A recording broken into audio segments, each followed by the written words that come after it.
Éminence, Excellence, cher Père, cher diacre, Madame le maire, chers paroissiens, chers frères et sœurs, il y avait peut-être un peu moins de monde dans la chapelle du séminaire Saint-Irénée le 23 juin 1815, le jour de l'ordination diaconale de Saint Jean-Marie Vianney. En 2 siècles, le nom de ce natif de Dardy est devenu illustre dans le monde entier. Et c'est avec joie et une certaine fierté que nous nous rassemblons en ce jour pour commémorer cet anniversaire, ce 200e anniversaire de son diaconat. S'il est devenu ensuite le célébrissime curé d'Ars, il n'a jamais cessé d'être diacre, d'être un serviteur, un homme de la charité et de la miséricorde.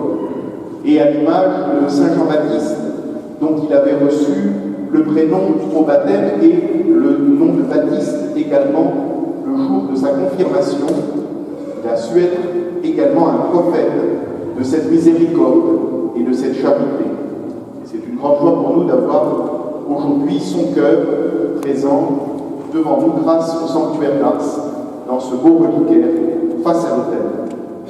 Ainsi, merci beaucoup, Monsieur le Cardinal, de nous conduire ce soir dans la prière et dans l'action de grâce. Et merci à vous, cher Saint Jean-Marie Vianney, de prier avec nous et pour nous.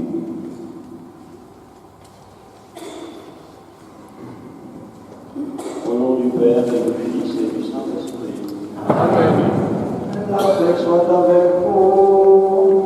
Et avec votre esprit. C'est sûr qu'on vient de le faire plusieurs fois, le Père Martin Charles-Bossé, oui.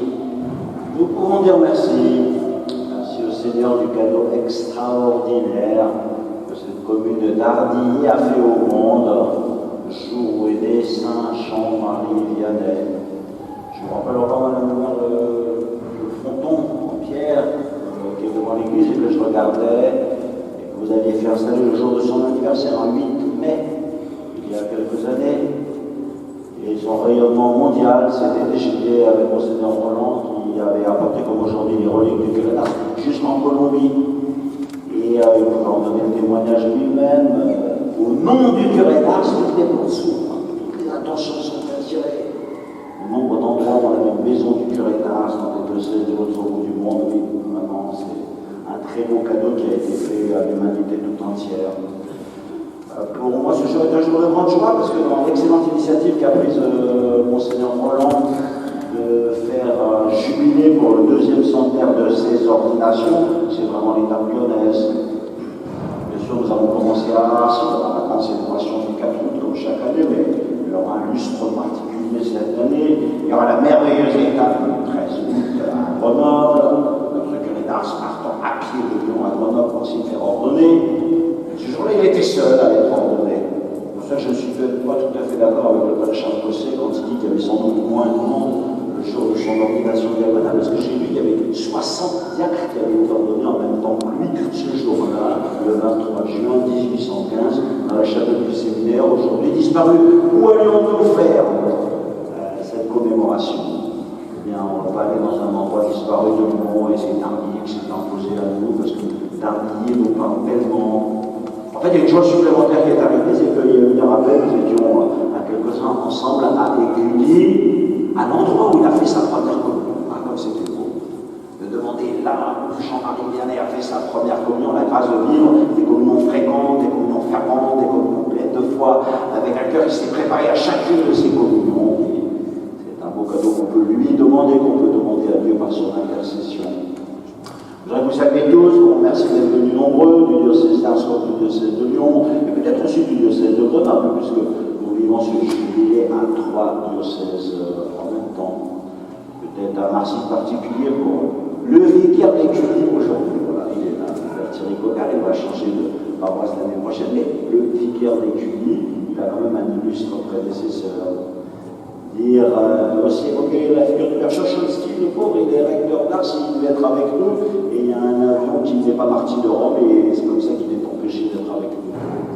Et évoquer aussi la figure de Monseigneur Pagnard, je l'ai téléphoné il y a quelques mois, en lui disant, faut que vous veniez le 23 juin, c'est à vous de donner l'opinion le 23 juin, vous avez tellement aimé le curé d'Ars, on serait content de vous entendre. Il dit, je vous promets que je serai de tout cœur avec vous aujourd'hui. Il l'est certainement. Évoquer le silence perpétuel. Pourquoi? Parce qu'aujourd'hui, mon auxiliaire, il savait bien que nous préparions cette fête. Il est aujourd'hui curé de Blois. Et qu'est-ce que Blois a à voir avec le curé d'Ars? Pas quand même. À cette époque-là, en 1815, le curé d'Ars se voit énormément à l'abbé Malek, le curé d'Écully, qui l'accompagnera avant son ordination, après son ordination. Et le curé d'Écully, l'abbé Malek, il avait été curé de Choux, dans le diocèse de Blois.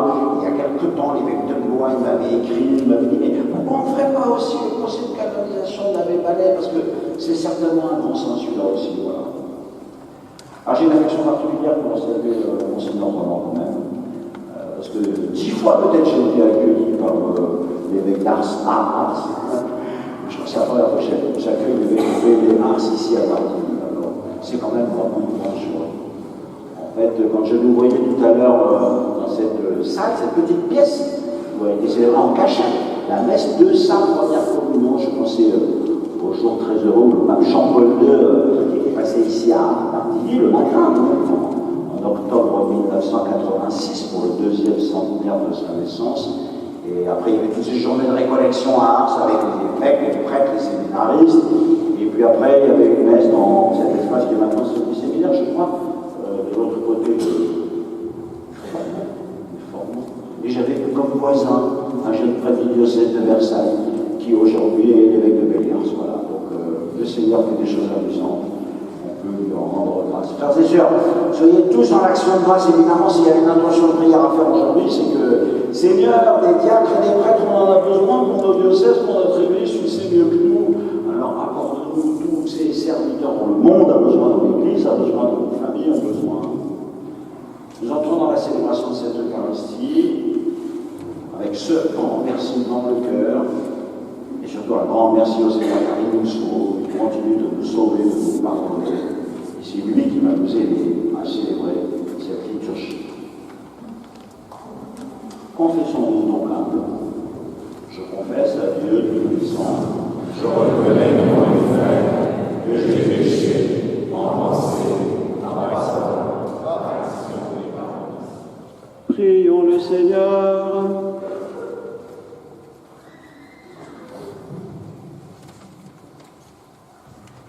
Accorde à ta famille, Dieu Tout-Puissant, d'avancer sur le chemin du salut, attentive aux appels de Jean le Précurseur, pour rencontrer plus sûrement le Sauveur qu'il annonçait, Jésus-Christ, ton Fils, notre Seigneur, lui qui règne avec toi et le Saint-Esprit, maintenant et pour les siècles des siècles.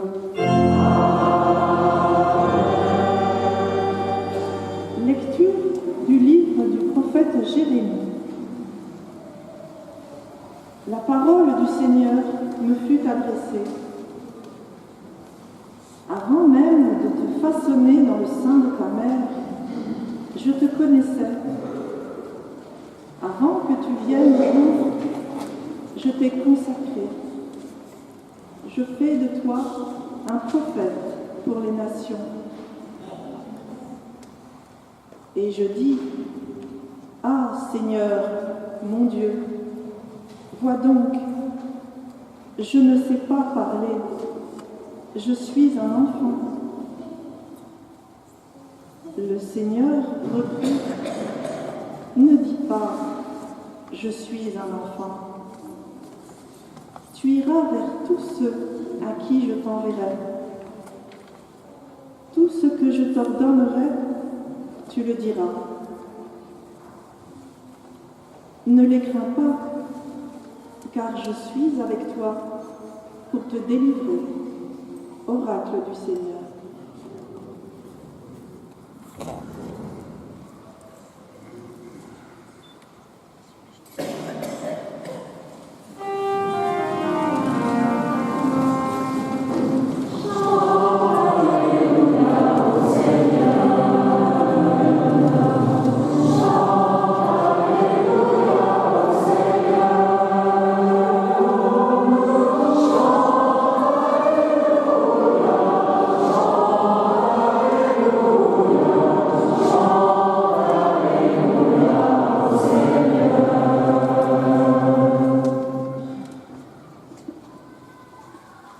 Le Seigneur soit avec vous.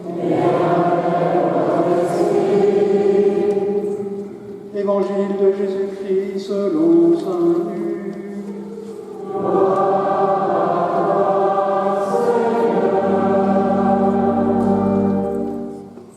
Il y avait, au temps d'Hérode le Grand, roi de Judée, un prêtre du groupe d'Abia nommé Zacharie. Sa femme aussi était descendue d'Abraham, elle s'appelait Élisabeth. Ils étaient l'un et l'autre des justes devant Dieu. Ils suivaient tous les commandements et les préceptes du Seigneur de façon irréprochable. Tandis que Zacharie, durant la période attribuée aux prêtres de son groupe, assurait le service du culte devant Dieu, il fut désigné par le sort, suivant l'usage des prêtres, pour aller offrir l'encens dans le sanctuaire du Seigneur. L'ange du Seigneur lui apparut, debout, à droite de l'autel de l'encens. À sa vue, Zacharie fut bouleversé et la crainte le saisit. L'ange lui dit : « Sois sans crainte, Zacharie, car ta supplication a été exaucée. Ta femme, Élisabeth, mettra au monde pour toi un fils, et tu lui donneras le nom de Jean.